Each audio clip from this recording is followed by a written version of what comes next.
নমস্কাৰ মই জবা সকলোকে জনাইছো স্বাগতম আমাৰ এটি নতুন খণ্ডলৈ জি কম সঁচা কমৰ প্ৰিয় দৰ্শক জি কম সঁচা কমত আমি সমাজৰ বিভিন্ন ক্ষেত্ৰৰ সৈতে জড়িত বিভিন্ন বিতৰ্কিত ব্যক্তিক আমন্ত্ৰণ জনাও আৰু বিভিন্ন প্ৰশ্ন উত্থাপন কৰোঁ নমস্কাৰ মই লক্ষ্যজিৎ গোহাঁই জি কম সঁচা কমত আমি জবাই কোৱাৰ দৰে বিভিন্ন ক্ষেত্ৰৰ লগত জড়িত বিশেষকৈ সাংস্কৃতিক ৰাজনীতি বা সমাজ জীৱনৰ সৈতে জড়িত বিশিষ্ট ব্যক্তিসকলক আমি নিমন্ত্ৰণ জনাওঁ জি কম সঁচা কমৰ কাঠঘৰালৈ আনো আৰু তেওঁলোকৰ ওপৰত যিবোৰ অভিযোগ আছে সেই অভিযোগসমূহ তেওঁলোকৰ মুখেৰে আমি শুনিবলৈ চেষ্টা কৰোঁ তেন্তে চাওঁ আহক আজিৰ অতিথি কোন আজিৰ অতিথি মিলন বুঢ়াগোহাঁই জন্মস্থান তিনিচুকীয়া জন্ম 1984 চনৰ 20 আগষ্ট পিতৃ হোমেন বুঢ়াগোহাঁই মাতৃ নিৰ্মলা বুঢ়াগোহাঁই শিক্ষা তিনিচুকীয়া মহাবিদ্যালয়ৰ পৰা স্নাতক 2004 চনৰ পৰা আটাছুৰ সৈতে জড়িত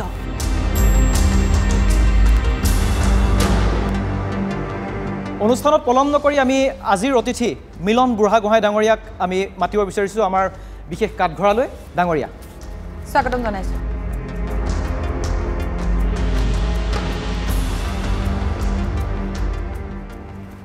আসন গ্ৰহণ কৰে মানে আমি আমাৰ অনুষ্ঠানৰ পৰম্পৰা ৰক্ষা কৰি শপত বাক্যপাঠ আগলৈ আহক নিশ্চয় জি কম সঁচা কম জি কম সঁচা কম যিমান পাৰোঁ প্ৰকৃত কথা ক'বলৈ চেষ্টা কৰিম ধন্যবাদ জনাইছো আশা কৰিছো আজিৰ অনুষ্ঠানত আপুনি সঁচা কথাবোৰ ক'ব মোৰ প্ৰথম প্ৰশ্নটো হৈছে আপুনি মোৰ প্ৰথম প্ৰশ্নটো হৈছে আপোনালৈ যে আমি যেতিয়া আপোনাক আমাৰ অনুষ্ঠানলৈ স্বাগতম জনালোঁ তেতিয়া আমি আপোনাক ক'লোঁ যে আমাৰ সৈতে আছে আটাছু নেতা মিলন বুঢ়াগোহাঁই কিন্তু আটাছু নেতাৰ প্ৰকৃত পৰিচয় মিলন বুঢ়াগোহাঁইৰ প্ৰকৃত পৰিচয় কি চাওক আচলতে মিলন বুঢ়াগোহাঁই বুলি কোৱাৰ লগে লগে আজি প্ৰেক্ষাপটত আটাছু বুলি ক'লে চিনি পায় আৰু সামাজিক জীৱনত আচলতে টাইম ছাত্ৰ সন্থাত যেতিয়াৰ পৰা আমি অংশগ্ৰহণ কৰিছোঁ তেতিয়াৰ পৰাই নিজকে মিলন হিচাপে চিনাকি দিবলৈ যত্ন কৰিছোঁ আৰু হয় আমি নিজৰ ব্যক্তিগত খণ্ডত বহুতো কাম কৰিছোঁ যদিও কিন্তু ৰাইজৰ মাজত টাইম ছাত্ৰ সন্থা হিচাপে সভাপতি হিচাপে চিনাকি বা টাইম ছাত্ৰ সন্থাৰ কৰ্মী হিচাপে চিনাকি গতিকে সেয়াই প্ৰকৃত আজিৰ প্ৰেক্ষাপটত পৰিচয় নিজৰ পৰিচয় অন্যান্য দিশত যিমানেই দিবলৈ চেষ্টা নকৰোঁ কিয় কিন্তু ৰাইজে টাইম ছাত্ৰ সন্থা বুলি আমাৰ পিঠিত আচলতে এটা লেবেল লগাই দিছে আৰু আমিও সেইমতে ৰাইজৰ কাম কৰিছোঁ কাৰণে চিনাকি প্ৰথম পৰিচয় টাইম ছাত্ৰ সন্থাৰ মিলন বুঢ়াগোহাঁই সভাপতি এই চিনাকি আজি প্ৰেক্ষাপটত আটাছুৰ সভাপতি মিলন বুঢ়াগোহাঁই আপুনি নিজকে সেই বুলি চিনাকি দি আপোনাৰ এটা পৰিচয় কিন্তু আটাছুৰ আৰু এজন সভাপতি আছে হয় কোনজন প্ৰকৃত সভাপতি চাওক আচলতে জাতিৰ কাৰণে কাম কৰিবলৈ যাওঁতে কিছুমান ক্ষেত্ৰত আমি দেখিবলৈ পাওঁ যে ককাই ভাইৰ মাজত কিছুমান মনোমালিন্য থাকে আৰু এনেকুৱা কথা নাই যে এটা জনগোষ্ঠীৰ এজন ব্যক্তি কেৱল জনগোষ্ঠীটোৰ কাৰণে কাম কৰিব উত্তৰণ ঘটাব পাৰিব তেনেকুৱা ঘটা নহয় আজি গতিকে আমাৰ প্ৰেক্ষাপটত আজি সামাজিকভাৱে হওক বা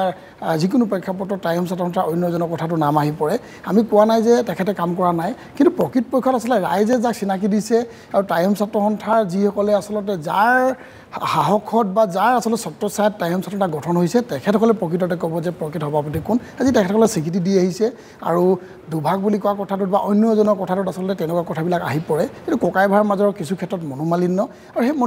মানুহবিলাক আঁতৰিবৰ কাৰণে বেছি সময় নালাগে যে টাইম ছাত্ৰ সন্থাৰ প্ৰকৃত পক্ষত মই সভাপতি হিচাপে কাম কৰি আছোঁ আৰু সকলোৱে জানে আৰু সেই উত্তৰ ৰাইজে লাহে লাহে দি আছে আৰু এটা সময় আহিব খুব কম সময়ৰ ভিতৰত প্ৰকৃত পক্ষত আচলতে এজনে সভাপতি আৰু এজনে বুলি চিনাকি দিব মানে আপুনি এইটো কথা ক'ব বিচাৰিছে যে আটাছুৰ প্ৰকৃত সভাপতি একমাত্ৰ আপুনিয়ে হয় নিশ্চয় মই এইটো কথাহে সুধিব বিচাৰিছোঁ সেই প্ৰশ্নটোৰ আলম লৈ সুধিব বিচাৰিছোঁ যে নিজৰ ঘৰখন যেতিয়া ভাগ ভাগ হয় শত্ৰুপক্ষই আক্ৰমণ কৰিবলৈ বা দুৰ্বলতা এটা বিচাৰি পায় শত্ৰুৱে আঘাত হানিবৰ কাৰণে আজি আটাছু এটা দীৰ্ঘদিনীয়া এটা সংগ্ৰাম আছে আটাছুৱে আহোমৰ কাৰণে বিভিন্ন ধৰণৰ সংগ্ৰামত ভাগ লৈছে আজি আটাছু ভাগ ভাগ হৈছে আটাছু আজি দুটা ভাগত বিভক্ত সেই আটাছু দুটা ভাগত বিভক্ত হোৱাৰ কাৰণে আপোনালোকৰ ব্যক্তিগতভাৱে সেই সংগঠনত কি ক্ষতি হৈছে বুলি আপুনি অনুভৱ কৰে নে নকৰে আটাছু ভাগ কিয় আজি তাৰিখত চাওক আচলতে এটা কথা স্পষ্টভাৱে জনাব লাগিব যে জনগোষ্ঠীটোৰ কাৰণে কাম কৰিব পৰা হাবিয়াস বহু নেতাৰ থাকে জনগোষ্ঠীটোৰ লাখ লাখ কৰ্মীয়ে আচলতে টাইম ছাত্ৰ সন্থাৰ মঞ্চত কাম কৰি আছে বা জনগোষ্ঠীটোৰ কাৰণে টাইম ছাত্ৰ সন্থাৰ মঞ্চত নাথাকিও বহুতে কাম কৰি আছে কিন্তু কাম কৰাৰ পিছত আচলতে নিজৰ ঘৰখনৰ কাৰণে কাম কৰিবলৈ যাওঁতে আটাচু এটা ঘৰ আৰু জনগোষ্ঠীটো এটা আচলতে এখন বৃহৎ চোতাল বুলি আমি ভাবি লওঁ তাত কাম কৰিবলৈ যাওঁতে কাৰোবাৰ আচলতে ব্যক্তিগত ক্ষেত্ৰত মনোমালিন্য থাকিব পাৰে বা কিছুমান আচলতে সাংগঠনিক আদৰ্শগত অমিল থাকিব পাৰে কিন্তু এটা কথা আপোনালোকে চাব যে জনগোষ্ঠীটোৰ যেতিয়া উত্তৰণৰ কথা আহিছে জনগোষ্ঠীটো যেতিয়া আচলতে আগুৱাই নিয়াৰ কথা আহিছে সংগঠনটোৰ যেতিয়া স্বাৰ্থৰ কথা আহিছে কিন্তু সেই আমাৰ মাজত থকা আচলতে যি মনোমালিন্য আমি ককাই ভাই হিচাপে আছে বুলি কৈছোঁ সেই মনোমালিন্য কিন্তু বহিঃপ্ৰকাশ ঘটা নাই আমি একেখন মঞ্চত থিয় হৈ কাম কৰিছোঁ আৰু একেখন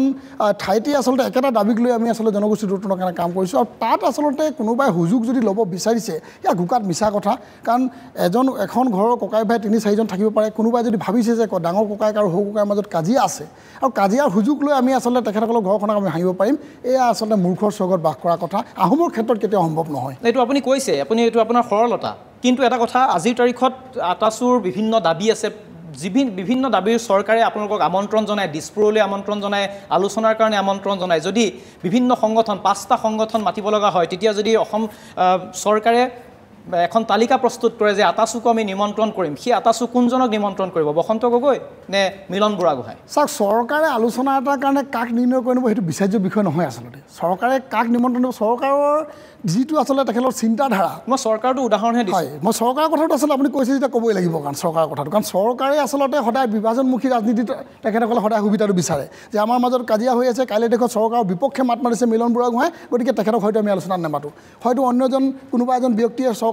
সহযোগত মাত মাতিব পাৰে তেখেতক হয়তো আলোচনাত মাতিব পাৰে গতিকে চৰকাৰৰ আলোচনাটোৱে বিশেষ স্থান নাপায় জনগোষ্ঠীটোৱে কি বিচাৰে জনগোষ্ঠীটো কাম কৰাৰ ক্ষেত্ৰত মানসিকতা কি প্ৰকৃতপক্ষত কি কাম কৰিছে সেইটোহে প্ৰকৃত স্থান পায় আৰু তাক আচলতে টাইম চেণ্টাৰৰ প্ৰতিজন কৰ্মীয়েই পৰিয়ালৰ সদস্য হিচাপে কাম কৰি গৈ আছে তাত মনোমালিন্য আচলতে কেতিয়াও দেখা নাই আৰু চৰকাৰে সেই সুযোগ কোনোদিন ল'ব নোৱাৰে আৰু যদি ল'ম বুলি ভাবিছে চৰকাৰৰ মুধাকটা ব্যক্তিসকলেও কিন্তু মূৰ্খৰ স্বৰ্গত বাস কৰিছে মই প্ৰশ্নটো আপোনাক স্পেচিফিক এইটো কাৰণে কৰিব বিচাৰিছোঁ যে মই চৰকাৰটো আপোনাক উদাহৰণ দিছোঁ আপুনি চৰকাৰৰ সেই বিষয়টোক চৰকাৰে ভাগ কৰিব নোৱাৰে স্পষ্ট ভাষাৰে কৈছে কিন্তু মই চৰকাৰ বুলি কোৱা নাই কোনো এটা বিশেষ অনুষ্ঠানলৈ আপোনালোকক নিমন্ত্ৰণ জনোৱা হ'ল আটাচু হিচাপে সেই আটাচু কোনটো আটাচুক আপুনি নিমন্ত্ৰণ জনোৱাটো আপুনি ভাবিব যে এটা আপোনালোকৰ জনগোষ্ঠীয় বিষয়টোক আপোনালোকে উত্থাপন কৰিব লাগে সেই উত্থাপন কৰিবলৈ আটাচু কোনটো পক্ষৰ মানুহ প্ৰকৃত পক্ষ বুলি আপুনি ভাবে চাওক আচলতে নিমন্ত্ৰণকাৰী যিসকল সেইটো অনুষ্ঠান আছে বা যিসকল ব্যক্তি আছে তেখেতসকলৰ মানসিকতাৰ ওপৰত ডিপেণ্ড কৰে তেখেতসকলে আচলতে সামাজিক ক্ষেত্ৰখনত আমি যিমান কাম কৰি আছোঁ যিসকল অনুষ্ঠানে আমাক নিমন্ত্ৰণ জনাব বা কোনোবা সংবাদ মাধ্যমে হওক বা যিকোনো অনুষ্ঠান প্ৰতিষ্ঠানে বা ব্যক্তি বিশেষে যদি আমাক নিমন্ত্ৰণ জনায় আটাচু হিচাপে তেখেতসকলে আচলতে কৰ্মক্ষেত্ৰত জড়িত হৈ থকা ব্যক্তিজনৰ কৰ্মদক্ষতাটো চাই নিমন্ত্ৰণ জনায় আমি কাকো নকওঁ যে আচলতে মোক মাতিব লাগে বা অন্যান্য এজনক মাতিব নালাগে আমি কেতিয়াও নকওঁ কিন্তু এটা ধ্ৰুৱ সত্য যে যিজনকে নামাতক কিয় যি এজন ব্যক্তিক আপুনি নামাতক কিয় তেখেতসকলে কিন্তু জনগোষ্ঠীটোৰ উত্তৰণৰ ক্ষেত্ৰতে হওক বা সামাজিক দায়বদ্ধতাৰ ক্ষেত্ৰত কিন্তু প্ৰতিজনৰ উত্তৰ একেটাই হ'ব আৰু সেই ক্ষেত্ৰত আচলতে কোনোবাই কাৰোবাক ভাল বুলি প্ৰতিজন নিয়াবৰ কাৰণে যদি যত্নও কৰে ইজনৰ লগত ইজনৰ বেয়া বুলি যদি প্ৰতিজন নিয়াবলৈ যত্ন কৰে সেই ক্ষেত্ৰত সফল নহ'ব কেলৈ আটাচুৰ একেটা পবিত্ৰ সংগঠনৰ পৰা আমি আচলতে একেখন কিতাপ একেখন সংবিধান পঢ়ি আমি টাইম চেণ্টাৰ কৰি আহিছোঁ গতিকে তাত কোনোবাই যদি সংবিধান বহিৰ্ভূত কথা কোনো ক'ব নোৱাৰে সংবিধানক ডিনাই কৰি কোনো কথা ক'ব নোৱাৰে আৰু সংবিধানৰ দায়বদ্ধতাৰ গন্তিৰ মাজত থাকি কথা কৈ আছোঁ আৰু কৈ থাকিম আৰু সকলোৱে কৈ থাকিম এটা কথা আপুনি কৈছে যে একেখন সংবিধান একেখন কিতাপেই পঢ়ি আমি সংগঠন কৰিছোঁ বা আমাৰ সংবিধান একেখনেই সেইটো বসন্ত গগৈয়ে যি ক'ব আপুনিও সেইটোৱেই ক'ব কিন্তু প্ৰশ্নটো উত্থাপন হৈছে যদি একেখনেই সংগঠন দুটা কিয় হ'ল তাৰ লগতে আৰু এটা কথা যে আপুনি কৈছে যে আমি সমাজৰ বা আমি আহোমৰ বা আমি বিভিন্ন ক্ষেত্ৰত বিভিন্ন কামসমূহ ভাল কৰিবলৈ আমি সংগঠন কৰিছোঁ দুটাই আমি ৰাইজৰ উন্নয়নৰ বাবে দুইজনে মাত দিম কিন্তু কথাটো আমি এনেকৈও ক'ব পাৰোঁ বা এনেকৈও ক'ব পাৰে বেলেগে সেইটো হৈছে আপোনালোকে সমাজৰ উন্নয়ন নহয় ব্যক্তিগত স্বাৰ্থ সিদ্ধিৰ বাবে সভাপতিৰ সেই আসনখন খামুচ মাৰি ধৰি আছে এৰি দিবলৈ বিচৰা নাই ক্ষমতা লাগে আৰু আপোনালোকে ব্যক্তি স্বাৰ্থৰ সৈতে জড়িত কি কয় চাওক প্ৰথম কথা হৈ গ'ল যে ক্ষমতাৰ লগত আচলতে যিবিলাক কথা আচলতে তুলনা কৰা হয় যে ক্ষমতা কেন্দ্ৰিকভাৱেই আচলতে পদবীবিলাক এৰি দিয়া নাই টাইম চেণ্টাৰ দুভাগ প্ৰথম কথা ঘোকাত মিছা কথা কাৰণ কেলৈ আমি যদি ক্ষমতাৰ লালায়িত মই হ'লোহেঁতেন বা অন্য এজন বিষয়ে যদি হ'লহেঁতেন টাইম চেণ্টাৰ সংবিধান পৰিপন্থী কৰি আচলতে কেতিয়াবাই আমি ক্ষমতাৰ লালায়িত হৈ সেই এটা ব্যৱস্থা কৰিব পাৰিলোঁ হ'লে 10জন ল'ৰালৈ কোনোবাই আচলতে টাইম চেণ্টাৰ বুলি নিজকে পৰিচয় দিব পাৰিলে হ'লে সভাপতি সম্পাদক বুলি কোনোবাই 20জনলৈ চিনাকি দিব পাৰিলে হ'লে কিন্তু টাইম চেণ্টাৰ ক্ষমতা কেন্দ্ৰিক কথাটো নাহে কাৰণ আৰু ক্ষমতাৰ কথাটো আৰু এটা কাৰণত নাহে যে আমি টাইম চেণ্টাৰক যেতিয়া কৰিবলৈ যাওঁ বা টাইম চেণ্টাৰ হৈ সমাজত যেতিয়া কাম কৰিবলৈ যাওঁ তাত আচলতে কোনোবা সভাপতিজনেই যে এই কামটো কৰিব লাগিব বা সভাপতিজনকেই আচলতে যে সংবিধানে আমাক স্বতন্ত্ৰ পাৱাৰ দিছে বা অধিকাৰ দিছে তেনেকুৱা আচলতে আমাৰ সংবিধান নাই আমাৰ কথা হ'ল যে প্ৰতিজন ব্যক্তি বিষয়ববীয়াৰ পৰা ধৰি সামান্য সাধাৰণ কৰ্মীজনৰ পৰা ধৰি আঞ্চলিক কৰ্মীৰ পৰা ধৰি কেন্দ্ৰীয় বিধি সভাপতিলৈকে আচলতে প্ৰতিজনৰ দায়বদ্ধতা আৰু ক্ষমতাটো সমানেই কেৱল নামত সভাপতি বা সম্পাদক কিন্তু বাকীখিনি সকলো কৰ্মকৰ্তা সমান গতিকে কাম সেইমতে আচলতে আমি কৰি আহিছোঁ গতিকে ক্ষমতা কেন্দ্ৰিক কথাটো আহিব নোৱাৰে আৰু এটা কথা হ'ল ক্ষমতা কাক প্ৰয়োজন হয় ক্ষমতা আচলতে টাইম ছাত্ৰ সন্থাৰ আজি মই কৰ্মকৰ্তা হিচাপে মই চিনাকি দিয়াৰ পাছত বা মই সভাপতি হিচাপে চিনাকি দিওঁতে আচলতে যিমানখিনি মই সন্মানটো পাওঁ বা যিমানখিনি মোক আচলতে চিনি পায় বা কাম কৰিবৰ কাৰণে ৰাইজে সহযোগ দিছে মই কৰ্মী হিচাপে চিনাকি দিলেও আচলতে মোক সিমানখিনি সহযোগিতা পাই আহিছোঁ আৰু পাই থাকিম আমি জানো কাৰণ কৰ্মৰ ওপৰত ডিপেণ্ড কৰে গতিকে ক্ষমতাৰ কথাটো ইয়াত বিশেষকৈ নাহে যে মই সভাপতিৰ কাৰণে ধৰি আছোঁ হয় যে ক্ষমতা সভাপতি সম্পাদকৰ আসনখন কোনে আচলতে গুৰু দায়িত্বটো আমাক অৰ্পণ কৰিছে কৰ্মীসকলে আয়োজন কৰিছে আমাৰ প্ৰতিনিধি সভাই আয়োজন কৰিছে সেই প্ৰতিনিধি সভাই আচলতে মোক দায়িত্ব অৰ্পণ কৰিছে আৰু কোনোবা এজনে যদি নিজকে সভাপতি বুলি কৈ আহিছে যে তেখেতৰ ক্ষেত্ৰত প্ৰতিনিধি সভা আচলতে অংশগ্ৰহণ কৰি বা প্ৰতিনিধি সভা আয়োজন কৰি সেই প্ৰতিনিধি সভাই তেখেতক দায়িত্ব দিছে নে নাই দিয়া এইবিলাক প্ৰশ্ন আচলতে হয়তো সময়ে ৰাইজৰ মাজত নিশ্চয় দেখুৱাই দিব সময়ে আচলতে কেতিয়াও ৰৈ নাথাকে গতিশীল গতিকে গৈ থকাৰ লগতে কিন্তু এই উত্তৰবিলাকো আচলতে সমাধান পক্ষ লৈ যায় গতিকে সকলোৱে জানে যে সৰ্বসন্মতিক্ৰমে হওক বা সাংবিধানিকভাৱে প্ৰতিনিধি সভাই যিটো প্ৰক্ৰিয়া সভাপতি সম্পাদক গঠন কৰা সেই প্ৰক্ৰিয়াটোত কোন আছে আৰু কোনে আচলতে এইটো নাই আৰু এই কথাখিনি ৰাইজে আৰু প্ৰকৃতপক্ষত কৰ্মীবিলাকে উত্তৰ দি আহিছে আৰু দি থাকিব খুব কম সময়ৰ ভিতৰত ইয়াৰ প্ৰত্যুত্তৰ ওলাব এতিয়া কথাটো হৈছে আৰু এটা চৰ্চা হয় যে বৰ্তমান সময়ত প্ৰায়বোৰ মই আটাইবোৰ বুলি নকওঁ প্ৰায়বোৰ যি জাতীয় সংগঠন আছে সেই সংগঠনৰ নেতাসকলে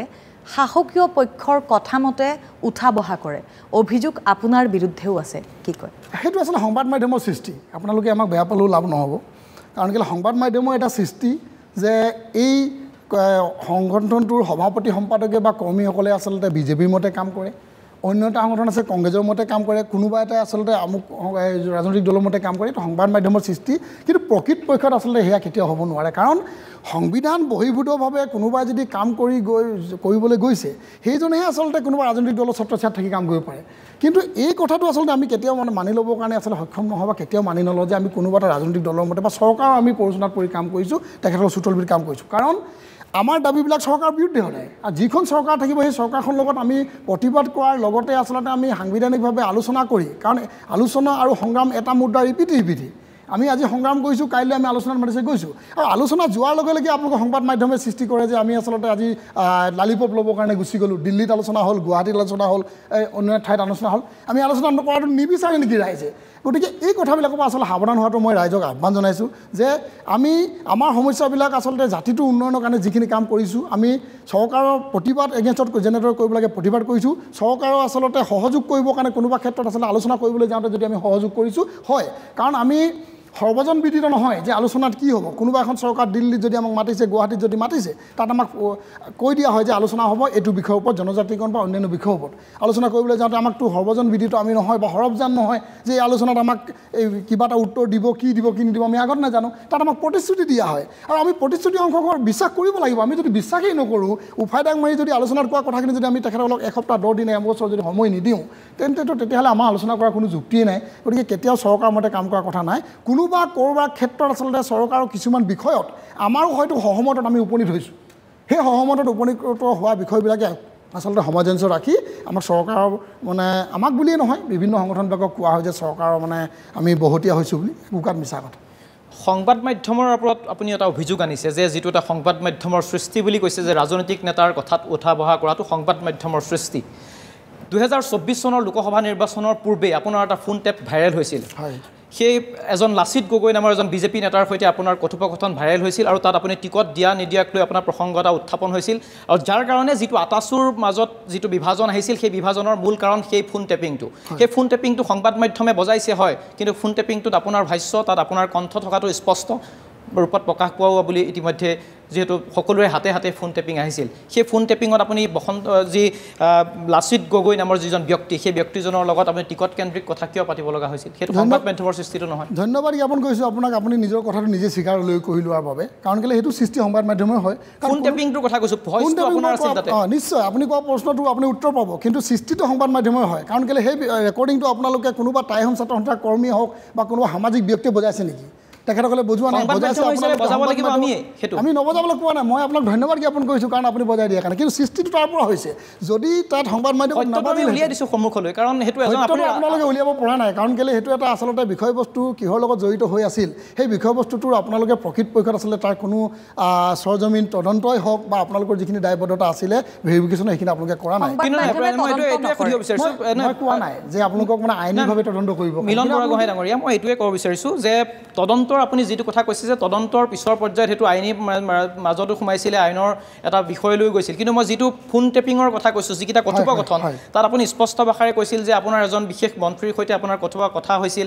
তেওঁ যিজন ব্যক্তিৰ কথা উল্লেখ কৰিছোঁ তেওঁৰ টিকট কনফাৰ্ম হৈছে আৰু সেই টিকট কনফাৰ্ম হোৱাৰ কাৰণে তেওঁৰ পৰা আপুনি কিছু পৰিমাণে সহায় বিচাৰিছিলে আৰ্থিক সহায় বিচাৰিছিল সেই কথাখিনি আপুনি পাতিছিল কথাটো সেইখিনি কথা আমি সংবাদ মাধ্যমত স্পষ্ট ভাষাৰে বজাইছোঁ তাত কোনো ধৰণৰ বেলেগ ব্যক্তিৰ ভয় সেইটো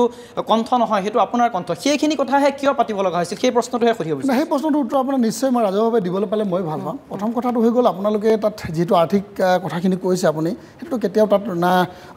কল ৰেকৰ্ডিঙতো নাই কোনো আৰ্থিকৰ কথা নাই তেনেকুৱা কোনো মই কাৰোবাৰ পৰা কিবা সহযোগ বিচৰা কথাটো আপোনাৰ আৰ্থিকভাৱে কিবা সহযোগ বিচৰা কথাটো তাত নাই আৰু গোকাত মই মিছা কথা মই বিচৰাও নাই কিন্তু কথা হ'ল আচলতে কিছুমান বিষয় আপোনালোকে চাব ৰাজহুৱা জীৱনত আমি থাকিলে আচলতে ৰাতিপুৱা পুৱা আমি 8 বজাৰ পৰা পিছদিনা পুৱা 8 বজালৈকে আচলতে বিভিন্ন মানুহৰ লগত কথা বতৰা পাতিবলগীয়া হয় আৰু ৰাইজৰ সমজুৱা কাম কৰিবলৈ যাওঁতে কিছুমান ক্ষেত্ৰত আচলতে আমি তাৰণাত পৰিবলগীয়া হয় যে কিছুমান বিষয়বস্তু লৈ কোনোবাই ৰাতিপুৱাৰ পৰা গধূলিলৈকে আচলতে হকে বিহকে কিছুমান বিষয়বস্তু আমাৰ ওপৰত আচলতে আশা কৰি থাকে বা কৈ থকা হয় যে মোক এই বস্তুটো প্ৰয়োজন হৈছে মোক এইটো ক্ষেত্ৰত সহযোগ কৰিব লাগে আমি প্ৰতিটো ক্ষেত্ৰত যিমান পাৰোঁ আমি সহযোগিতা কৰোঁ কিন্তু আচলতে একেটা বিষয় লৈ কোনোবা ব্যক্তিয়ে যদি ৰাতিপুৱাৰ পৰা গধূলিলৈকে যদি আমাক এটা বিষয় লৈ আমনি কৰিয়ে থাকিব তেতিয়া আচলতে আমাৰ ধেমেলীয়া ঘৰত কিছুমান কথা ক'বলগীয়া হয় আৰু মই কোৱা নাই যে এইটো মোৰ ভাগ্য নহয় মই কৈছোঁ ভাগ্য হয় কিন্তু তাত আচলতে প্ৰতিটো কথা আচলতে মই শুনাকৈ মই ভাগ্যটো আচলতে দিছোঁ নে নাই তাই প্ৰশ্নবিলাকৰ উত্তৰটো কৰোঁতে মই সেই প্ৰশ্নটো শুনিছোঁ নে নাই হোৱা সেইটো এটা বহুত ডাঙৰ কথা যিটো আইনৰ এটা বিচাৰ্য বিষয় আৰু তাত আচলতে বিচাৰাধীন হৈ আছে কাৰণ কোনোবাই আজি প্ৰেক্ষাপটত এটা কথা স্পষ্টভাৱে ক'ব লাগিব যিটো আচলতে মই আইনী প্ৰক্ৰিয়াটো সেই কথাটো কৈছোঁ মই কুণ্ঠাবোধ নকৰোঁ এই কথাটো আজিও ক'বৰ কাৰণে যে কোনোবাই মোক যেতিয়া মোৰ লগত আলোচনা কৰি থাকোঁতে সেইটো ছাইডৰ পৰা মিউট কৰি কিছুমান প্ৰশ্ন যেতিয়া মিউট কৰি কিছুমান কথা কোৱা হয় মই কিন্তু সেই কথাটো শুনি নাপাওঁ কিন্তু মই যে এটা পেৰেলেলি লাইনত আচলতে মই গা এৰা দিবৰ কাৰণে বা ধেমেলীয়া ঘৰত কিছুমান কথা পতা হয় আৰু সেই কথাবিলাক আচলতে শিপিনৰ পক্ষৰ পৰা মিউট কৰি যদি কিছুমান কথা কোৱা হয় প্ৰশ্ন কৰা হয় সেই প্ৰশ্নবিলাকৰ উত্তৰ ইয়াৰ লগত সামঞ্জস্য থাকিব পাৰে কিন্তু প্ৰকৃতপক্ষত মই নুশুনাকৈ দিয়া উত্তৰটো তাৰ লগত কেতিয়াও সমিল মিল হ'ব নোৱাৰে এইটো আচলতে আইনৰ এটা বিচাৰ্য বিষয় কিন্তু মই এই কথা এতিয়াও কওঁ যে কোনোবা ব্যক্তিক আচলতে কিছুমান ক্ষেত্ৰত এভইড কৰিবৰ কাৰণেই হওক বা আচলতে তেখেতক আচলতে এই বিষয়বস্তুটোৰ পৰা ফালৰি কৰিব নাই কাৰণ তেখেতসকলে কেৱল নিজৰ স্বাৰ্থটোৰ কাৰণেই যদি সদায় আমাক কথাবিলাক সুধি থাকে তো সেই কথাবিলাকৰ আচলতে আমি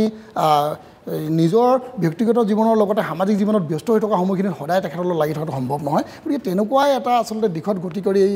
ঘটনাটো ঘটিবলৈ পাইছে আৰু এই ঘটনাটোৰ প্ৰকৃত সত্যুত্তৰ কেনেকৈ হ'বলৈ পালে আৰু কি উত্তৰ ওলাব তাৰ খুব কম মুহূৰ্তত উত্তৰ ওলাব ৰাইজে গম পাব ৰাইজে গম পোৱাটো প্ৰয়োজন আছে আপোনাক ফচাইছে মানে কোনোবাই চব কনস্পিৰেচি আছে এইটো স্পষ্টভাৱে মই কওঁ এতিয়া কোৱা কথা নহয় মই যিদিনাৰ পৰা সেই ভাইৰেল ওলাইছে তেতিয়াৰ পৰা কৈছোঁ ডে 1ত যেতিয়া ভাইৰেল ওলাইছিলে মই কিন্তু প্ৰাৰ্থিত্বৰ বিষয়টো আপুনি উত্থাপন কৰিছিলে সেইটো এটা ধেমেলীয়া কথা মই কৈছোঁ যে প্ৰাৰ্থিত্বৰ বিষয়টো আচলতে মই প্ৰাৰ্থিত্বৰ বিষয়টোত আচলতে কিমানখিনি কৈছোঁ আৰু তাৰ পৰা অহা প্ৰশ্নটোৰ উত্তৰ কিভাৱে দিছোঁ সেই কথাখিনি শুনিলে গম পোৱা যাব আৰু এটা কথা ঠিক যে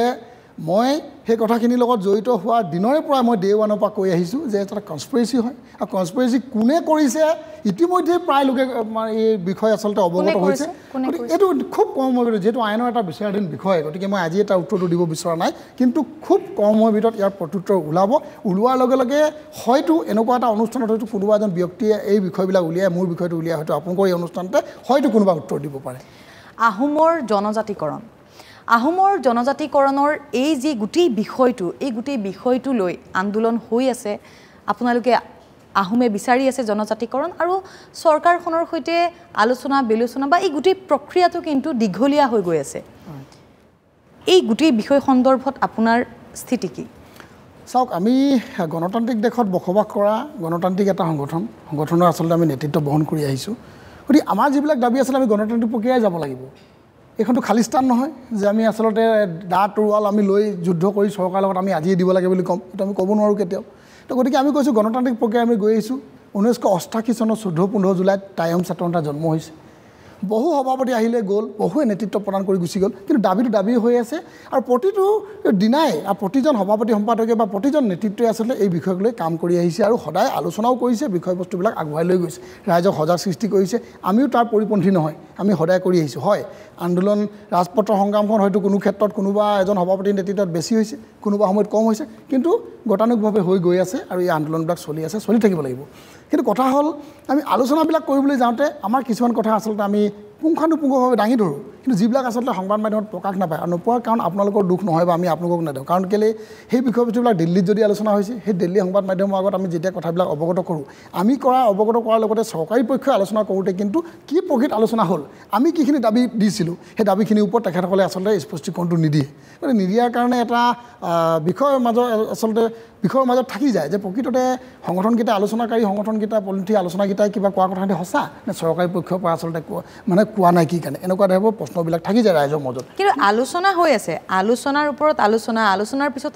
বহু আলোচনা হৈছে, কিন্তু ফলাফল নাই ওলোৱা। অভিযোগ উত্থাপন হয় যে এই যি আহোম সংগঠন আছে, সেই মই অভিযোগ বুলি কৈছোঁ, আহোম সংগঠনৰ সেই নেতাসকলেও কিন্তু এই গোটেই প্ৰক্ৰিয়াটো লেহেমীয়া কৰাত তেওঁলোকো সুখী, তেওঁলোকেও ক'ৰবাত তাৰ পৰা যেন কিছু লাভেই হৈ আছে তেওঁলোকৰ, হয় নেকি? জাতিক বিক্ৰী কৰি আচলতে যদি ব্যক্তিগত লাভ কোনোবাই চিন্তা কৰিছে, এইটোত মই ক'বলৈ নাযাওঁ। মই ব্যক্তিগতভাৱে হওক বা টাইম স্বাধীনতা সভাপতি হিচাপে জাতিক বিক্ৰী কৰি যে নিজৰ কাৰণে কিবা লাভ কৰিব পাৰিম তেনেকুৱা মানসিকতা নাই, আৰু কোনোবাই যদি ৰাখিছে তেখেতসকলেও আমাৰ জাতিৰ শত্ৰু, প্ৰথম কথা। দ্বিতীয় কথা হ'ল আমি আলোচনা কৰি আহিছোঁ, আন্দোলনো কৰি আহিছোঁ, কি কৰিব লাগিব আমি দেখিছোঁ যে আপুনি কোৱাৰ দৰে আচলতে প্ৰতিবাৰে আমি সংগ্ৰাম কৰি আহিছোঁ, আলোচনা কৰিছোঁ, কিন্তু বছৰৰ ওপৰত বছৰ বাগৰি গৈ আছে, উত্তৰবিলাক ওলোৱা নাই। শেষত আমি কি কৰিছোঁ, আমি আচলতে জ্ঞাতি ঘৰে ঘৰে যোৱা কাৰ্যসূচী লৈছোঁ। আমি আন্দোলনবিলাক যেতিয়া কৰোঁ, তিনিচুকীয়াত কৰোঁ, শিৱসাগৰত কৰোঁ, যোৰহাটত কৰোঁ, গুৱাহাটীত কৰোঁ, দিল্লীত কৰোঁ। আলোচনা কৰোঁতে আমি আচলতে মুষ্টিমেয় এখিনি বিশেষ আমি ব্যক্তিক লৈ আহোঁ যে এটা জনগোষ্ঠীৰ দিল্লীত যদি কৰিবলৈ যাওঁ কিমান লয়, আমি 2000 মানুহ লৈ যাওঁ, 1500 মানুহ লৈ যাওঁ, আন্দোলন কৰোঁ। অসমৰ বিভিন্ন প্ৰান্তত যেতিয়া আলোচনা কৰোঁ, ৰাইজক আমি তাত 4000, 5000, 10000 মানুহক আমি গোটাবলৈ যত্ন কৰোঁ, যিটো গোট খায়, কিন্তু আচলতে সেই আন্দোলনবিলাকৰ আমি উত্তৰ পোৱা নাই। নোপোৱাৰ কাৰণে আচলতে আমি এতিয়া এটা বিষয়ে আচলতে আমি টাৰ্গেট কৰি লৈছোঁ যে জ্ঞাতি ঘৰে ঘৰে যাওঁ বলক এটা কাৰ্যসূচী লৈছোঁ, যিটো কাৰ্যসূচীৰ যোগেদি এতিয়াৰ পৰা আন্দোলন আচলতে টাইহম ছাত্ৰ সন্থাৰ কৰ্মীসকলে নকৰে, আন্দোলন টাইহম জনগোষ্ঠীৰ লোকে কৰিব। উদ্যোগটো টাইহম ছাত্ৰ সন্থাৰ থাকিব, কিন্তু কৰ্মী আন্দোলন নকৰে। বগা চোলা কলা পেণ্ট পিন্ধি কেৱল আমাৰ আচলতে কৰ্মকৰ্তাসকলে আন্দোলন কৰে কাৰণে আজিলৈকে আমি আমাৰ দাবীটো পূৰণ কৰিব পৰা নাই বুলি কয়। গতিকে আমি ৰাইজক জাগ্ৰত কৰিব কাৰণে যত্ন কৰিছোঁ, ইতিমধ্যে জাগ্ৰত হৈছে, গাঁৱে গাঁৱে সজাগতা সভা কৰা হৈছে, গাঁৱে গাঁৱে আচলতে আমি আলোচনা অনুষ্ঠানবিলাক কৰিছোঁ আলোচনা কৰিবৰ কাৰণে। ইয়াৰ যোগেদি আৰু আমি সদায় কওঁ যে কি নাম কয়, ৰাইজে ওলাই আহি আমাৰ বিষয়বস্তুবিলাকৰ ওপৰত সহযোগিতা কৰি আচলতে ৰাইজে ৰাজপথত যিদিনে নামিব সেইদিনাই আমাৰ দাবীবিলাক পূৰণ হ'ব, আৰু সেই প্ৰক্ৰিয়াত আমি গৈ আছোঁ, আৰু প্ৰক্ৰিয়া সমাপন হ'বৰ কাৰণে খুব কম সময়। আৰু এতিয়া ইলেকশ্যন আহি পাইছে, আমাৰ পুনৰ এটা বদনাম হোৱা কথা আছে যে ইলেকশ্যন আহি পালে সংগ্ৰামবিলাক আচলতে খুব স্পীড হয় আৰু সাৰ পায় বুলি কয়। আমি এটা কথা কওঁ, আচলতে এই কথাটো সঁচা কথা। আমি আন্দোলন প্ৰতিটো বছৰে আমি বছৰটোৰ প্ৰতিটো দিনাই কৰোঁ, কিন্তু আন্দোলন আমি ইলেকশ্যন আহি পালে আচলতে নিৰ্বাচন আহি পালে আমি বেছিকৈ কৰোঁ, এইটো সঁচা কথা। কাৰণ কিন্তু মানুহবিলাকে কোৱাৰ ধৰণটো বা কোনোবাই আচলতে ইয়াক প্ৰকাশ কৰাৰ ধৰণটো বেলেগ, যে দেখুৱাব বিচাৰে যে ইলেকশ্যন আহি পাইছে, লিডাৰসকলে আন্দোলন কৰিছে, নিজৰ বেনিফিট ল'ব, এইটো নহয়। কাৰণ ইলেকশ্যনৰ সময়ত আমি এইকাৰণেই আচলতে জোৰদাৰ আন্দোলন কৰিবলগীয়া হয়, কাৰণ এইটো সময়ত আমাৰ ৰাইজৰ হাতত বলটো থাকে, আমাৰ হাতত পাৱাৰটো থাকে, যে ইলেকশ্যন 6 মাহৰ পিছত আছে, এবছৰ পিছত আছে। গতিকে আজি প্ৰেক্ষাপটত ৰাজনৈতিক দলসমূহক বা চৰকাৰসমূহক ৰাইজৰ প্ৰয়োজন আছে, আৰু যেতিয়া ইলেকশ্যনটো হৈ গুচি যায়, চৰকাৰ গঠন হৈ যায়, তেতিয়া আমাক চৰকাৰৰ প্ৰয়োজন হয়। গতিকে আমাৰ প্ৰয়োজন হৈ আছে চৰকাৰসকলক 6 মাহৰ আগতে, এবছৰ আগতে। গতিকে চৰকাৰে আমাৰ ওচৰত আহিব লাগিব। এই সময়ত আমি আন্দোলন বেছি কৰোঁ, যাতে চৰকাৰক আমি ক'ব পাৰোঁ যে তোমালোকে প্ৰতিটো ৰাজনৈতিক দলক যে তোমালোকে যদি চৰকাৰ বনোৱা তেন্তে আমাৰ দাবীটো পূৰণ কৰা, অন্যথা আমি তোমালোকক কিন্তু প্ৰত্যুত্তৰ দিবৰ কাৰণে প্ৰস্তুত আছোঁ, আৰু প্ৰত্যুত্তৰ দিছোঁ। কোনোবাই আমাক ক'লেই নহ'ব, ব্লেম দিলেই নহ'ব যে আমি কেৱল তেখেতলৈ হুংকাৰ দি আহিছে, কিন্তু আজিলৈ একো কৰিব পৰা নাই, কৰি দেখুৱাইছোঁ।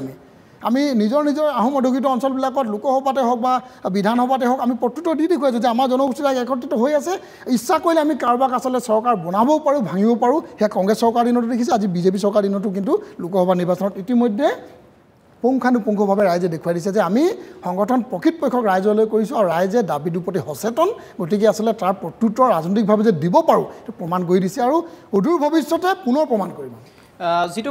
আহোমৰ জনজাতিকৰণৰ যিটো প্ৰসংগ, সেই প্ৰসংগটো মই আগৰ সময়ছোৱাখিনি কথা নকওঁ, কিন্তু 2016 পিছৰ পৰা বিভিন্ন সময়ত আপোনালোকে আন্দোলন কৰিছে, আমিও আপোনালোকৰ কাষলৈ গৈছোঁ, আপোনালোকৰ যিখিনি আন্দোলনৰ ভাষা সেই ভাষাখিনি আমাৰ আগত কৈছে। মাজে সময়ে আপোনালোকে মাজে সময়ে নহয় বিভিন্ন সময়তে আমি গ'লে আপোনালোকে কয় যে আন্দোলন কৰি থকাৰ সময়ত যেতিয়া আমি যাওঁ তেতিয়া আপোনালোকে সেইটো কথা কয় যেতিয়ালৈকে চৰকাৰে আমাৰ জনজাতিকৰণৰ বিষয়টোক ন্যায্যতা নিদিয়ে জনজাতিকৰণ যেতিয়ালৈকে যিটো প্ৰক্ৰিয়া সেইটো সম্পূৰ্ণ নকৰে আমাৰ আন্দোলন চলি থাকিব কিন্তু সেই আন্দোলন মাজে সময়ে নোহোৱা হয় কিহৰ কাৰণে নোহোৱা হয় তাৰ আঁৰত বিভিন্নজনৰ সাধাৰণ জনতাৰ প্ৰশ্ন থাকে যে আন্দোলনটো তেওঁলোকে কৰিলে কিন্তু আন্দোলন আজিৰ তাৰিখত তেওঁলোকৰ তল পৰি গ'ল আকৌ ছমাহ এবছৰ যাব আকৌ আন্দোলনে উঠলি আহে সেই আন্দোলন কিহৰ কাৰণে আপোনালোকৰ সেইটো হয় যেতিয়া চৰকাৰেতো এই ক্ষেত্ৰত কোনো ধৰণৰ এতিয়ালৈকে তেওঁলোকে ব্যৱস্থা যিটো আপোনালোকৰ দাবী সেই দাবী পূৰণ কৰা নাই আপোনালোকৰ আন্দোলনটো মাজে সময়ে কিয় স্থমিত হয় চাওক আচলতে এই প্ৰশ্নটো যুক্তিযুক্ততা আছে আৰু ধন্যবাদ জ্ঞাপন কৰিছোঁ আপোনাক কাৰণ এই প্ৰশ্নটোৰ উত্তৰ বহুবাৰ দিছোঁ আৰু তাক কৰিও দেখুৱাইছোঁ কেৱল মুখত কোৱা নাই আজিও আমি জনাইছোঁ পুনৰবাৰ ৰাইজক আপোনালোকৰ যোগেদি জনাব বিচাৰিছোঁ যে টাই আহোম ছাত্ৰ সন্থাৰ বা কেৱল এটা সংগঠনৰ আচলতে আন্দোলনবিলাক এনেকুৱা নহয় আমি পেছাদাৰী আন্দোলনকাৰী নহয় যে জানুৱাৰী মাহৰ 1 তাৰিখৰ পৰা আমি ডিচেম্বৰ মাহৰ 31 তাৰিখলৈকে আন্দোলনেই কৰি থাকিম ৰাইজকো আমি আচলতে জানুৱাৰী মাহৰ 1 তাৰিখৰ পৰা 31 ডিচেম্বৰলৈকে আমি তেখেতসকলক কেৱল আন্দোলনেই কৰাই থাকিম ব্যক্তিগত জীৱনটো নাই নেকি ৰাইজৰ অৰ্থনৈতিক দিশ নাই নেকি সামাজিক জীৱন নাই নেকি গতিকে এই বিষয়বস্তুবিলাক আমি গুৰুত্ব দিবলগীয়া হয় কাৰণ পেটত গাঁঠি মাৰি ভোকত থাকি আন্দোলন কেতিয়াও নহয় বছৰটোৰ কাৰণে আচলতে ধান চপাই ল'ব লাগিব খেতি আয়োজন কৰি ল'ব লাগিব সেইখিনি খেতি এটা পিৰিয়ড গুচি যায় ধান ৰুব লাগিব এটা পিৰিয়ড গুচি যায় 2 মাহ 3 মাহৰ বা 2 মাহৰ সময় এটা গুচি যায় সেই সময়খিনিত আন্দোলনটো খন্তেক স্থিমিত হয়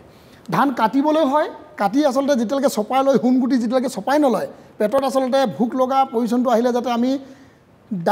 দাইল নাখালেও আমি আচলতে কেৱল ভাতকেইটা খাই যাতে থাকিব পাৰোঁ তাৰ ব্যৱস্থাটো যেতিয়ালৈকে কৰি নলয় সেই সময়খিনি আমি আচলতে ৰাইজৰ লগত আমি থাকিব লাগিব নিজেও হয় আমি আজি খেতি নিজৰ ঘৰত খেতি আছে কৰোঁ যদিও নিজে আমি নকৰোঁ এইটো অপ্ৰিয় সত্য যে আমি কোনোবা ৰাইজৰ লগত মিলি কৰোঁ বা ৰাইজে কৰে আমি তাত সহযোগিতা আগবঢ়াওঁ কিন্তু খেতিৰ লগত জড়িত আমি আচলতে গতিকে সেই সময়খিনিত আমি আন্দোলনটো স্থিমিত হ'ব লাগিব বা শ্ল' হ'ব লাগিব কিন্তু তাৰ বাকী সময়খিনিত আচলতে আমি আন্দোলন কৰি আহিছোঁ গাঁৱে গাঁৱে আন্দোলন হৈ আছে সজাগতা সভা হৈ আছে বা ৰাইজৰ লগত আলোচনা কৰাৰো এটা প্ৰক্ৰিয়া চলি আছে সেইটো এটা আন্দোলন কেৱল দিল্লী দিছপুৰত আচলতে আহি ধৰ্ণাটো দি 1000 মানুহ উলিয়াই হেংদাংখন হাতত লৈ চৰকাৰৰ বিৰুদ্ধে জিন্দাবাদ মুৰ্দাবাদ দিয়াটোৱে কেৱল আন্দোলন নহয় মেনেজ হোৱা বুলি কেতিয়া আন্দোলন এইটো আচলতে সেই মেনেজ যে নাই হোৱা আমি আন্দোলন যে হৈ আছে তাৰ প্ৰত্যুত্তৰ এইটো দিছোঁ যে আমি কেৱল মানে দিল্লীত আহি লৈ দিছপুৰত আহি লৈ 1000-2000 মানুহ লৈ হেংদাংখন হাতত লৈ বা প্লে কাৰ্ডখন হাতত লৈ জিন্দাবাদ মুৰ্দাবাদ ধ্বনি দি থকাটোৱে যদি আন্দোলন বুলি কোনোবাই যদি স্বীকৃতি দিব বিচাৰিছে সেই আন্দোলন স্থিমিত হৈছে মই স্বীকাৰ কৰিছোঁ সেই আন্দোলন স্থিমিত হৈছে কাৰণ আমি দেখিছোঁ যে আমি ৰাজপথত 1000 মানুহ লৈ দিছপুৰত যদি আমি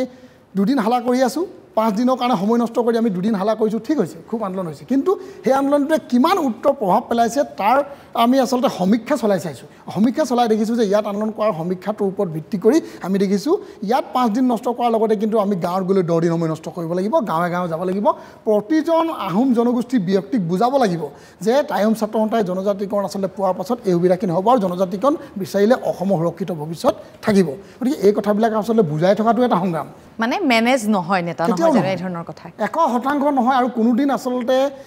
কেৱল টাই আহোম ছাত্ৰ সন্থা বুলি নহয় মই টাই আহোম ছাত্ৰ সন্থা আছোঁ কাৰণে মই কৈছোঁ টাই আহোম ছাত্ৰ সন্থা এজনো কৰ্মীক আচলতে মেনেজ কৰিব নোৱাৰে নিশ্চয় ক'ৰবাত কোনোবাই চৰকাৰী কাম এটা যদি কৰিবলৈ যাওঁতে টাই আহোম ছাত্ৰ সন্থা ল'ৰাই কাম কৰা মানে ক'ৰবাত ঠিকা ঠুকলি কৰিব যোৱা মানে আচলতে যে মেনেজ হৈছে সেইটো নহয় কোনোবাই ক'ব পাৰে যে এইটো পক্ষৰ পৰা মেনেজ নাই হোৱা কিন্তু ক'ৰবা PW কোনোবাই কাম কৰি আছে কোনোবাই PSC কাম কৰি আছে ঠিকা ঠুকলি কৰি আছে কৰিব লাগিব কাৰণ সেইখিনিতো আচলতে চৰকাৰে আমাক সেই কামটো পোৱালৈ টেণ্ডাৰ মাৰি কোনোবাই কাম পাইছে ল'ৰাই কাম কৰিছে তাৰমানে এইটো নহয় যে চৰকাৰ ভৰিত ধৰি মই জাতিক বিক্ৰী কৰি আছিলোঁ বন্ধকত থৈ মই কামটো লৈছোঁ তেনেকুৱাটো নহয় কৰিব লাগিব আৰু যদি পেটত গাঁঠি মাৰি মই কৈছোঁ আন্দোলন নহ'ব অৰ্থনৈতিকভাৱে যেতিয়ালৈকে সবল হ'ব নোৱাৰিব আমাৰ ল'ৰাই আন্দোলন কৰিব নোৱাৰিব অৰ্থনৈতিকভাৱে সবল হ'ব লাগিব যাতে চান্দা সংস্কৃতিটো যিটো আচলতে অসমত বদনাম হৈ আছে সেইটো টাই আহোম ছাত্ৰ সন্থাৰ এইটো সংস্কৃতি নাই গতিকে আমি কৈছোঁ আমাৰ ল'ৰাই কাম কৰিব লাগিব তাৰ কামৰ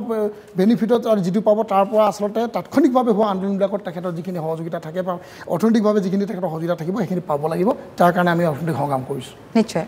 এটা বেলেগ প্ৰসংগলৈ আহিছোঁ এইকেইটা দিনত উজনি অসমত বিশেষকৈ উচ্ছেদ আৰু সন্দেহজনক নাগৰিক এই দুটা শব্দই বিশেষভাৱে ক্ৰিয়া কৰি আছে সন্দেহজনক নাগৰিক আৰু উচ্ছেদ সন্দৰ্ভত আপোনাৰ স্থিতি বা আটাচুৰ স্থিতি মই আটাচু বুলি কৈছোঁ যদিও দুজন সভাপতি তথাপিতো কৈছোঁ মই আপোনাৰ স্থিতি কি প্ৰথম কথা হ'ল টাই আহোম ছাত্ৰ সন্থাৰ স্থিতি স্পষ্ট উচ্ছেদ এটা বেলেগ বিষয় আৰু অবৈধ মুছলমান বাংলাদেশী মুছলমান খেদি দিয়াটো উজনি অসম বা পমুৱা মুছলমান আৰু মিয়া খেদাটো অন্য প্ৰসংগ কোনোবাই আচলতে ইয়াক সামঞ্জস্য ৰাখি একাকাৰ কৰিব বিচাৰিছে সেইটো টাই আহোম চেতনা আমি মানি নাই লোৱা উচ্ছেদ চৰকাৰে কৰিছে চৰকাৰে নিজৰভাৱে ডিচিশ্যন লৈ কৰিছে নে টাই আহোম চেতনাই হওক বা অন্যান্য জাতীয় জনগোষ্ঠী সংগঠনে বছৰ বছৰ দি অহা দাবীৰ কাৰণে দাবী মানি কৰিছে সেইটো চৰকাৰে জানে কিন্তু আমাৰ দাবী পূৰণ হৈছে আমি কৈ আহিছোঁ আমি হিন্দু হওক মুছলমান হওক খিলঞ্জীয়াই হওক যদি অবৈধভাৱে কোনোবা যদি হাজাৰ হাজাৰ শ শ বিঘা যদি উচ্ছেদ কৰি যদি দখল কৰি আছে উচ্ছেদ কৰিব লাগিব কিন্তু তাত আমি এটা কথা কৈছোঁ খিলঞ্জীয়া লোকেও যদি তাত আচলতে তাত অবৈধভাৱে কোনোবা ৰাখি থৈছে উচ্ছেদ হ'ব লাগিব কিন্তু খিলঞ্জীয়াৰ ক্ষেত্ৰত চৰকাৰ সহমৰ্মিতা প্ৰকাশ কৰিব লাগিব আৰু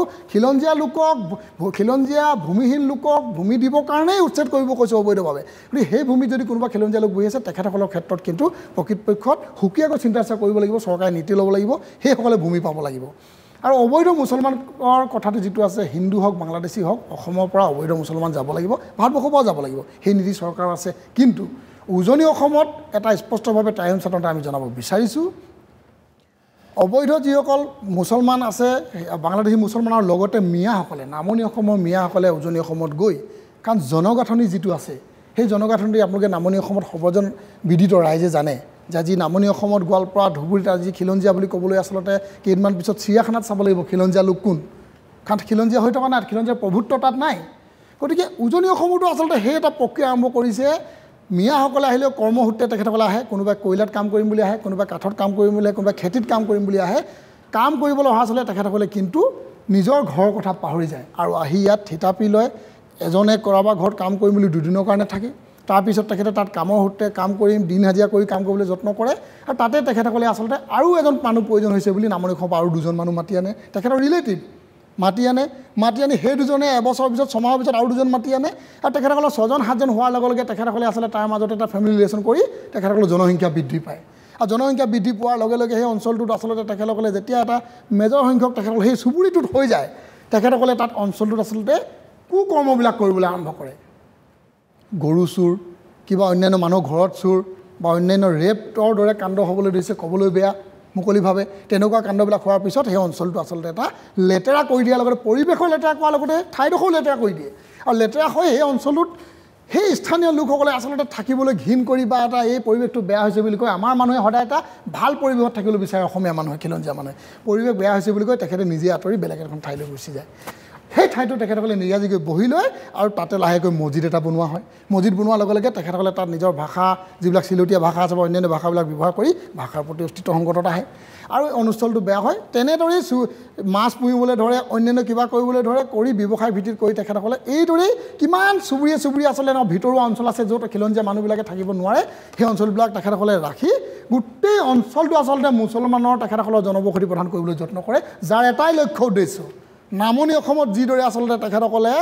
জনসংখ্যাৰ গাঁথনি বৃদ্ধি কৰি অসমখন নামনি অসমখন গ্ৰাস কৰিছে উজনি অসমখনো গ্ৰাস কৰা এটা লক্ষ্য উদ্দেশ্য যিটো আচলতে পৰিকল্পনা লাহে লাহে হ'ব পাৰে কিন্তু এইটো উদূৰ ভৱিষ্যতৰ পৰিকল্পনা যিটোক আমি টাই আহোম চেতনাই কেতিয়াও মানি নলওঁ আৰু হ'বলৈ নিদিওঁ আইন হাতত তুলি লোৱাৰ কথা কোনোবাই কৈছে আমি আইন হাতত তুলি ল'বৰ কাৰণে নাযাওঁ কিন্তু প্ৰয়োজন যদি হয় আইনে যদি নকৰে তেন্তেতো আমি আইন হাতত তুলি ল'বই লাগিব কাৰণ খিলঞ্জীয়া অস্তিত্বৰ কথা আছে জনগোষ্ঠীৰ অস্তিত্বৰ কথা আছে আৰু এই সকলোবিলাক সমস্যা সমাধান হ'ব লাগিব কোনো পৰ্যায়ত তেখেতসকলে গ্ৰাস কৰিব নোৱাৰিব এইটো এটা স্থিতি স্পষ্ট আৰু আমি এই সংগ্ৰাম ইতিমধ্যে টাই আহোম চেতনাৰ নেতৃত্বত হৈছে বা আমি কৰি আছোঁ সকলো সহযোগত আৰু কৰি যাম আপোনাৰ ওপৰত কেইটামান ব্যক্তিগত অভিযোগো আছে আৰু কিছুমান সমজুৱা অভিযোগো আছে মই প্ৰথম অভিযোগটো এইটো কাৰণে যে সাধাৰণ যিসকল নাগৰিক আছে বা সাধাৰণ জনতা আছে সেইসকলৰ কেৱল মিলন বুঢ়াগোহাঁই বুলিয়ে নহয় দল সংগঠন কৰা যিসকল নেতা তেওঁলোকৰ ওপৰত সততে এটা অভিযোগ আহে যে তেওঁলোকে যি ধৰণৰ সংগঠন চলাই থাকে বিশেষকৈ উজনি অসমৰ যিসকল নেতা আছে সেই নেতাসকলে আন্দোলন কৰে বা বিভিন্ন ধৰণৰ তেওঁলোকে সংগঠন চলাই লৈ যায় কিন্তু তেওঁলোকৰ যিটো জীৱন যাপন সেই জীৱন যাপনটো অতি বিলাসী তেওঁলোকে বিলাসী বাহনত ঘূৰে বিলাসী মোবাইল লয় ঘড়ী পিন্ধে তেওঁলোকৰ যিটো জীৱন যাপন এটা বিলাসী সেইটো সাধাৰণ নাগৰিকৰ বা সাধাৰণ জনতাৰ চকুত পৰে আৰু তেওঁলোকে প্ৰশ্ন বিভিন্ন সময়ত কৰে যে আন্দোলন কৰিয়ে তেওঁলোকে এনেধৰণে পেট পোহপাল দি আছে পোহপাল দিয়াই নহয় বিলাসী জীৱন এটা কটাই আছে মিলন বুঢ়াগোহাঁইৰ ক্ষেত্ৰত এইটো কি দম্ভালি মাৰি কৈছোঁ যে প্ৰকৃত সত্য কথা এইটো কাৰণ চাইকেল চলোৱাৰ দিন আজি প্ৰেক্ষাপটত নাই চাইকেল ৰেলী কৰি আন্দোলন কৰাৰ দিন নাই এতিয়া মটৰচাইকেল ৰেলীয়ে উলিয়াব লাগিব তিনিচুকীয়াৰ পৰা যদি গুৱাহাটীত এটা অনুষ্ঠান আয়োজন কৰিবলৈ হয় বাছত আহি আচলতে ট্ৰেইনত আহি ইয়াত সংগ্ৰাম কৰাটো হয়তো হ'ব পাৰে কিন্তু তাৰ পৰা আহি আচলতে ইয়াত অংশগ্ৰহণ কৰাটো একেপক্ষে সম্ভৱ বুলি আমি নকওঁ কাৰণ বাটত বাছখন যদি বেয়া হয় এই অনুষ্ঠানটো সময়ত নাপাওঁ ট্ৰেইনৰ কিবা কাৰিকৰী বিজুতি ঘটিব পাৰে আমি নাপাওঁহি গতিকে এখন ব্যক্তিগত বাহনৰ প্ৰয়োজন আছে কিন্তু কেৱল মিলন বুঢ়াগোহাঁই নহয়, মিলন বুঢ়াগোহাঁইৰ লগত থকা টাই আহোম ছাত্ৰ সন্থাৰ প্ৰতিজন কৰ্মী, মোৰ ব্যক্তিগতভাৱে থকাৰ লগত কৰা টাই আহোম ছাত্ৰ সন্থাৰ প্ৰতিজন কৰ্মীয়ে অৰ্থনৈতিকভাৱে সবল আৰু সবল হোৱাটো আমি কামনা কৰোঁ। তাৰ কাৰণে আচলতে অৰ্থনৈতিকভাৱে সবল হ'বৰ কাৰণে যিখিনি কৰিব লাগে তাৰ ক্ষেত্ৰত আমি দম্ভালি মাৰি আচলতে মূৰ তুলি আমি কাম কৰিবৰ কাৰণে প্ৰস্তুত আছোঁ আৰু অৰ্থনৈতিকভাৱে সবল আমি কৰাহে তুলিম। কাৰণ অৰ্থনৈতিক সংগ্ৰাম যেতিয়ালৈকে সম্ভৱ নহয় তেতিয়ালৈকে জনগোষ্ঠী উত্তম নহ'ব। কাৰণ আৰু এই বুলি নহয় যে ক'ৰবাত আচলতে কাৰোবাৰ পৰা আমি ডকা হকা দি পইচা লৈ কাৰোবাৰ পৰা আচলতে সাহায্য বিচাৰি আমি ক'ৰবাত গাড়ী ঘোঁৰা কিনিছোঁ, এই কথাও হ'ব নোৱাৰে। প্ৰতিজন কৰ্মীয়ে মই ইতিমধ্যে খন্তেক আগতে কৈ গৈছোঁ, কৰ্মৰ লগত জড়িত। কোনোবাই যদি খেতি কৰিছে ভালভাৱে কৰিছে তাত আমি সহযোগ কৰিছোঁ, কোনোবাই যদি মৎস্য পালন কৰিছে তাত এতিয়াও আপোনালোকে উজনি অসমত গ'লে দেখিব মৎস্য পালন আচলতে আমি দম্ভালি নিৰ্ভীকতাৰে কৰিছোঁ। কোনোবাই যদি আচলতে শাক পাচলি বেপাৰ কৰিছে তাতো দাম্ভিকতাৰে আমি কৰিছোঁ। আৰু কোনোবাই যদি ডাঙৰ কনষ্ট্ৰাকশ্যন কোম্পানীয়ে কাম কৰি আছে সেই কনষ্ট্ৰাকশ্যন কোম্পানীয়ে আচলতে 2000 কোটি টকা কাম যদি কৰি আছে, টাই আহোম ছাত্ৰ সন্থাৰ কৰ্মীৰ আচলতে সামৰ্থ্য নাই যে 2000 কোটি টকা কাম কৰিব। কিন্তু সেই 2000 কোটি টকাৰ ভিতৰত থকা আচলতে 1 কোটি বা 50 লাখ বা 30 লাখ টকীয়া কামটো কিন্তু সেই ঠিকাদাৰজনে দিব লাগিব লোকেল আমাৰ টাই আহোম ছাত্ৰ সন্থাৰ স্থানীয় ল'ৰাক। তাৰ কাৰণে আমি সংগ্ৰাম কৰিবৰ কাৰণে প্ৰস্তুত আছোঁ। সেইদৰে আচলতে টাই আহোম ছাত্ৰ সন্থাৰ কৰ্মীয়ে কাম কৰিছে, অৰ্থনৈতিকভাৱে সবল হৈছে আৰু গাড়ী ঘোঁৰা লৈ ঘূৰিব আৰু ঘূৰি থাকিব যিমানে মানুহে নকওক কিয়। আৰু আমি আশা কৰোঁ আহোম জনগোষ্ঠীৰ প্ৰতিজন ব্যক্তিয়ে গাড়ী ঘোঁৰা লৈ দিনে দিনে ঘৰত আমি বিচাৰিম, যাতে চাইকেল লৈ যাতে কোনোবা দৰিদ্ৰ দুখীয়া হৈ থাকিব নালাগে। কোনোবা টাই আহোম ছাত্ৰ সন্থাৰ লগত জড়িত বা আহোম জনগোষ্ঠীৰ লোকে কোনোবা যাতে বাট পথত 2000 টকাৰ চব্জি কিনি যাতে দিনটোত 50 টকা ঘটাটো আমি নিবিচাৰোঁ, ডেইলি 2000 টকা মিনিমাম ঘটাটো বিচাৰিম। তাৰ কাৰণে আমি সংগ্ৰাম কৰি আছোঁ। ব্যক্তিগত এটা অভিযোগ আছে আপোনাৰ ওপৰত, সেই অভিযোগটো আপুনি খণ্ডনো কৰিব পাৰে। আমি বিভিন্ন ধৰণৰ তথ্য যিহেতু আমি বিভিন্ন স্থানৰ পৰা আহে, সেই অভিযোগ সঁচাও হ'ব পাৰে মিছাও হ'ব পাৰে। সেই অভিযোগটো এটা তেনেধৰণৰ অভিযোগ যে আপোনাৰ যি স্থানীয় অঞ্চল আছে সেই স্থানীয় অঞ্চলত আপুনি লটাৰী কেলেংকাৰী কৰাৰ এটা অভিযোগ আপোনাৰ ওপৰত আহিছে বুলি আমাৰ হাতত তথ্য তেনেধৰণৰ আমি খবৰ পাইছোঁ যে লটাৰী কেলেংকাৰীত আপুনি জড়িত, যাৰ কাৰণে আপুনি জামিন লৈ থাকিব লগা হৈছে। কথাটো কিমান দূৰ সত্য আৰু ইয়াৰ আঁৰত কি আচলতে বিষয়টো? 200% অশুদ্ধ, 100% নহয়, 200% অশুদ্ধ। যিখন লটাৰী খেলক লৈ আচলতে মোৰ নামটো কোনোবাই কনস্পিৰেচি কৰি আচলতে মোক সংযোগ কৰিব বিচাৰিছিলে, তেখেতসকল সাৰ্থক হ'ল বুলি মই নকওঁ। এটা প্ৰেক্ষাপটত মোৰ নামটো আচলতে বদনাম কৰিবৰ কাৰণে সাৰ্থক হ'ল। আৰু হাতী গৈ থাকোঁতে কুকুৰে আচলতে জোকাবলৈ চেষ্টা কৰে। মই এনেকুৱা এটা হাতী আচলতে প্ৰকৃত হাতীয়ে যদি কুকুৰে ভোকা দেখি এবাৰ শুঁৰডাল ঘূৰাই চাব পাৰে, মই কিন্তু এনেকুৱা এটা হাতী যে মই কুকুৰটোৰ ফালে ঘূৰিও নাচাওঁ। তেখেতক বাধা দিয়াটো দূৰৰে কথা, মই ঘূৰিও নাচাওঁ। আৰু এইটো তেনেকুৱা এটা কেলেংকাৰীৰ লগত জড়িত কৰাব বিচাৰিছিলে। মই স্পষ্টভাৱে 1 মিনিটৰ ভিতৰত কথাখিনি কৈ দিব বিচাৰোঁ, যিটো আচলতে মই ইতিমধ্যেই সামাজিক মাধ্যমত কৈছোঁ। যিখন লটাৰী আচলতে আমাৰ তাত অবৈধভাৱে খেলাইছিলে এটা গ্ৰুপে, প্ৰথম আপোনালোকে আজি ফেচবুকত যদি বিচাৰে বা নিউজত যদি বিচাৰে, প্ৰথম কমপ্লেইন কৰা মানুহটো বা তাৰ বিৰোধিতা কৰা মানুহটো টাই আহোম ছাত্ৰ সন্থাৰ মিলন বুঢ়াগোহাঁই।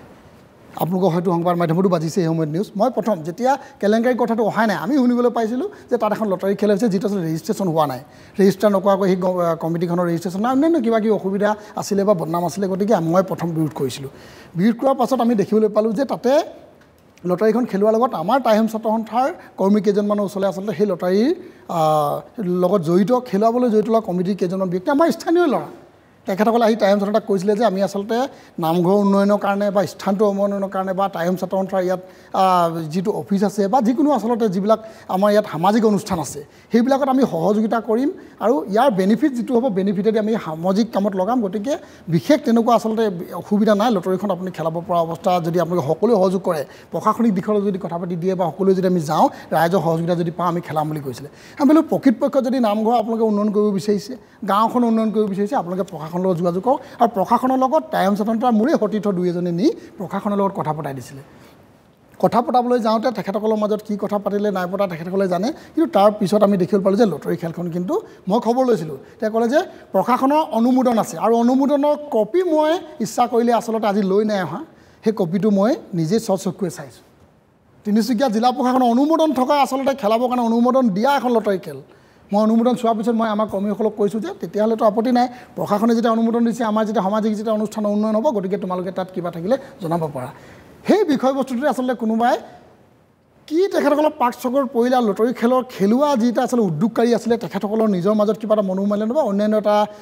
উদ্যোক্তাসকল আছিলে, উদ্যোক্তাসকলৰ নিজৰ মাজৰ মনোমালিন্যৰ কাৰণে সেই লটাৰী খেলখন আচলতে পুনৰ খেলাব নালাগে বুলি কৈ আচলতে অনুমোদনটো বাতিল কৰিবৰ কাৰণে কোনোবাই আপিল কৰিলে, সেইটো মই জ্ঞাত নাছিলোঁ। পিছত শুনিবলৈ পালোঁ যে এদিন কৈছে যে এইখন বোলে, মই শুনিবলৈ পালোঁ মই এইখন বোলে অবৈধভাৱে খেল খেলোৱা হৈছে। তাত মই তেতিয়া মোক কোনোবাই প্ৰশ্ন সুধিছে, মই স্পষ্টভাৱে কৈছোঁ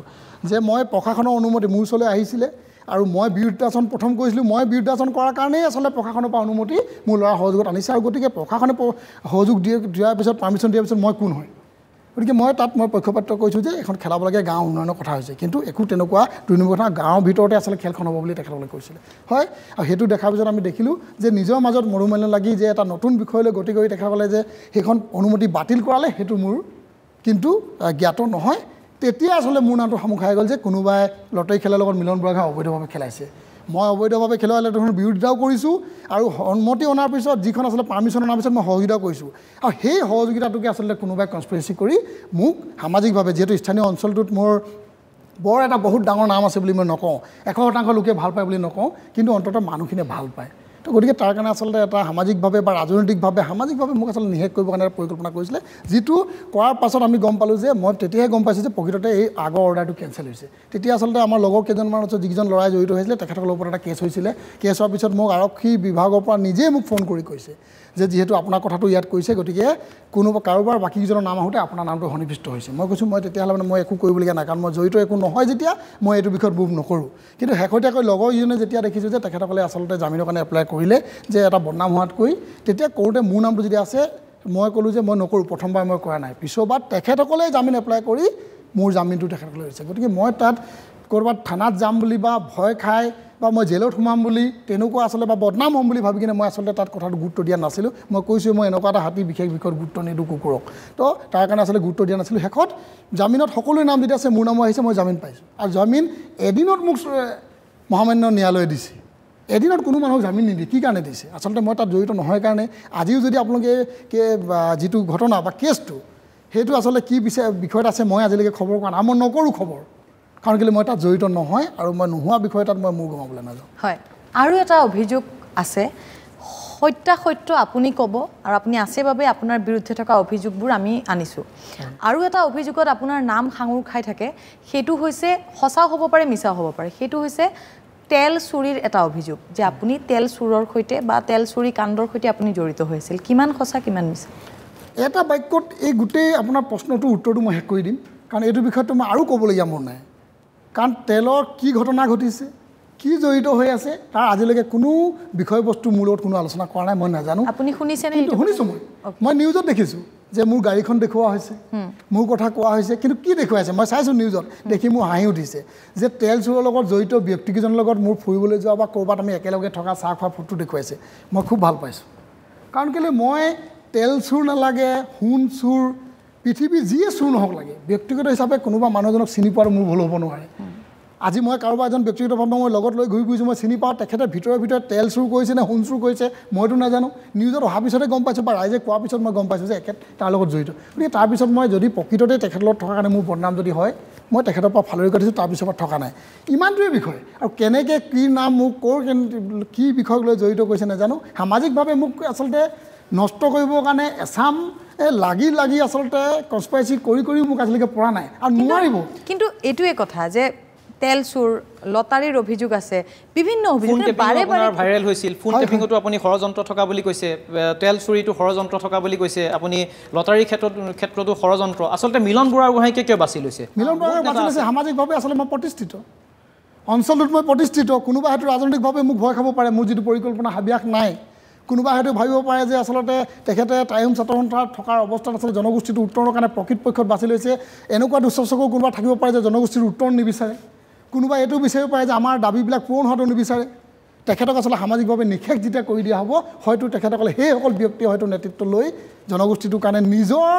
ইচ্ছা অনুযায়ী কাম কৰিব পাৰিব তেনেকুৱাওতো হ'ব পাৰে কিন্তু গতিকে মই কৈছোঁ আৰু কোনোবা ইয়াতকৈ যদি 100 বদনাম উলিয়াব বিচাৰে তেতিয়াও মোক প্ৰতিহত কৰিব নোৱাৰে কাৰণ মই যিটো বিষয়ৰ লগত জড়িত নাই মই নহওঁ তাত মোৰ ঘমায়ো নাথাকোঁ মই আজিও প্ৰেক্ষাপটত আপোনালোকে যদি চাই একাংশ ৰাজনৈতিক দলৰ লগত জড়িত থকা কেইজনমান ব্যক্তিৰ বাহিৰে অন্যান্য লোকসকলে কিন্তু আমাৰ সামাজিক মাধ্যমত মোৰ বিৰুদ্ধে কমেণ্ট নিদিয়ে যিসকলে কমেণ্ট দিয়ে মই চাওঁ আৰু তেখেতসকলক এটা লাইক আৰু লাভ দি থৈ দিওঁ আৰু তেখেতৰ প্ৰফাইল যেতিয়া চাওঁ মই আমুক দল তেখেত আমুক দলৰ ছেক্ৰেটাৰী মানে যিয়ে আপোনাৰ বিৰুদ্ধে লিখে তাক আপুনি লাভ দি থৈ মই লাভ এটা দি দিওঁ কাৰণ মই ভাবোঁ যে মৰমেহে আচলতে মৰমক জিকিব পাৰে বুলি মই ভাবোঁ তেখেতসকলে আচলতে কোনোবা এটা ৰাজনৈতিক দলৰ পাক চক্ৰত পৰি মোক আচলতে ষড়যন্ত্ৰ কৰি কাৰোবাৰ হয়তো চুটলিপিত হ'ব পাৰে বা ব্যক্তিগত স্বাৰ্থতো হ'ব পাৰে তেখেতসকলে মোক নিষেধ কৰিবৰ কাৰণে যিটো সামাজিক মাধ্যমত পোষ্ট দিয়ে বা তেখেতসকলে মোক কমেণ্টত লিখে আৰু তেখেতসকলক আচলতে মই এই লাভৰ যোগেদি মৰম দিবলৈ চেষ্টা কৰোঁ আৰু মই বুজাই দিছোঁ যে মই কাকো বেয়া নাপাওঁ আচলতে, কাৰণ মই তেনেকুৱা আচলতে ব্যক্তিয়ে নহয়। আৰু আপোনাৰ তেখেতসকলকো মই পুনৰবাৰ আপোনালোকৰ এই চেনেলৰ যোগেদি এই অনুষ্ঠানৰ যোগেদি বুজাই দিছোঁ যে আপোনালোকে ৰাজনৈতিক দলত থাকি মোক বিৰুদ্ধাচৰণ কৰি লাভ নাই। ৰাইজক আপোনালোকে জনমত গঠন কৰক, ৰাইজে মোক যিদিনাই ক'ব যে মই প্ৰকৃতপক্ষে জনগোষ্ঠীৰ ৰাজনীতিৰ লগত জড়িত ব্যক্তিহে আপোনাক এই ধ্ৰুৱ সত্য, সংগঠনৰ ব্যক্তি নহয়, সংগঠনৰ ব্যক্তি। কোনোবা চাওক, মই কৈছোঁ যে ককাই ভাইৰ মাজত বা নিজৰ মাজত 1000 কৰ্মীৰ ভিতৰত 2জন ল'ৰা বিয়া পৰাটো স্বাভাৱিক, কাৰণ কেলৈ মই এনেকুৱা নহয় যে 100% ভাল পাব লাগিব, কোনোবা 2-এজন ব্যক্তি হ'ব, কিন্তু গৰিষ্ঠ সংখ্যক ৰাজনীতিৰ লগত ব্যক্তি থকা মানুহে মোক কমেণ্ট কৰে, আৰু সেই কমেণ্টবিলাক মই লাভ দিওঁ, যাতে আপোনালোকক মই মৰম কৰিছোঁ। আৰু আপোনালোকে মোৰ ওপৰত এই লাভটো পোৱাৰ পিছত এটা চিন্তা চেতনা আপোনালোকে জগাই তোলক যে মই কি কাৰণে লাভ দিলোঁ, আপোনালোকে বিষয়টো চিন্তা কৰিবলৈ যত্ন কৰক বুলি বুজাই দিওঁ। এই মুহূৰ্তত মই এটা বিশেষ প্ৰসংগলৈ আপোনাৰ আহিব বিচাৰিছোঁ। প্ৰসংগটো হৈছে যে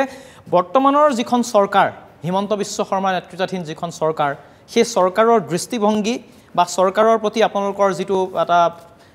যিহেতু আপোনালোকৰ এটা দীঘলীয়া এটা সংগ্ৰামী জীৱন আপুনি নিজেই যিহেতু অতিবাহিত কৰিছে, অন্যান্য চৰকাৰৰ তুলনাত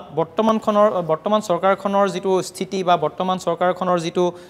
কাম কৰাৰ যিটো ধৰণ, সেই সন্দৰ্ভত আপোনাৰ মতামত কেনেকুৱা ধৰণৰ? সঁচাটোক সঁচা বুলি ক'ব পৰাটোৱে আচলতে মানুহৰ ব্যক্তিত্ব হ'ব লাগে। টাইহোম ছাত্ৰ সন্থাই স্পষ্টভাৱে আমি কওঁ যে পূৰ্বৰ তুলনাত যদি আমি চাওঁ, এই চৰকাৰখনে আমাৰ বিষয়বস্তুবিলাকক লৈ কিন্তু যথেষ্ট এখোজ আগুৱাই গৈছে, গতিকে আমি কাম কৰিছে বুলি ক'ব লাগিব। আৰু যিখিনি কাম চৰকাৰখনে কৰিছে তাক আমি শলাগ ল'বই লাগিব। উন্নয়নৰ পৰা ধৰি কিছুমান ক্ষেত্ৰত যিখিনি আচলতে শৈক্ষিক ক্ষেত্ৰতে হওক বা সামাজিক ক্ষেত্ৰত যিখিনি কাম কৰিছে, সেইখিনিক আমি অন্য তুলনাত পূৰ্বৰ চৰকাৰৰ তুলনাত কিন্তু আমি তেখেতসকলক কৈছোঁ এই চৰকাৰখনে কাম কৰিছে। কিন্তু তাকে বুলি এইটো নহয় যে মই তেখেতসকলক আচলতে তৈলমৰ্দন কৰা নাই। গতিকে আমাৰ দাবীবিলাক 100% পূৰণ নোহোৱা পৰ্যন্ত এই চৰকাৰখনৰ প্ৰতি আমাৰ আচলতে যিখিনি যুঁজ বাগৰ থাকিব বা যিখিনি দাবী দাবা থাকিব আমি কৰি থাকিম। আৰু জনজাতিকৰণৰ বিষয়টো লৈ আচলতে পূৰ্বৰ কংগ্ৰেছৰ চৰকাৰ হওক বা আচলতে AGP চৰকাৰৰ দিনৰ তুলনাত কিন্তু এই চৰকাৰখনে যথেষ্ট এধাপ আগুৱাই গৈছে। কিন্তু 26 নিৰ্বাচনৰ প্ৰাক মুহূৰ্তত আমি আচলতে আমাৰ দাবীবিলাক সম্পূৰ্ণৰূপে পূৰণ কৰিব বিচাৰোঁ, তেতিয়াহে আমি ক'ম যে প্ৰকৃতপক্ষত এইখন চৰকাৰ ৰাইজৰ চৰকাৰ। মুখ্যমন্ত্ৰী আমি যদি কওঁ তেতিয়াহ'লে বৰ্তমানৰ মুখ্যমন্ত্ৰী হিমন্ত বিশ্ব শৰ্মা বা ইয়াৰ আগৰ বহু কেইগৰাকী মুখ্যমন্ত্ৰী আপোনালোকে দেখি আহিছে, কোনগৰাকী মুখ্যমন্ত্ৰীৰ নেতৃত্বত আহোম জনগোষ্ঠীৰ যিসমূহ সমস্যা, সেই সমস্যাসমূহ আটাইতকৈ বেছি সমাধান হৈছে বুলি আপুনি ভাবে? মই খন্তেক আগতে কৈ গৈছোঁ, তুলনামূলকভাৱে যদি আমি চাওঁ, আজি হাবুঙক যদি চাওঁ, ৰংঘৰক যদি আমি চাওঁ, আজি শদিয়াক যদি চাওঁ, আমাৰ যিবিলাক অঞ্চলত আচলতে আহোম জনগোষ্ঠী যিবিলাক আচলতে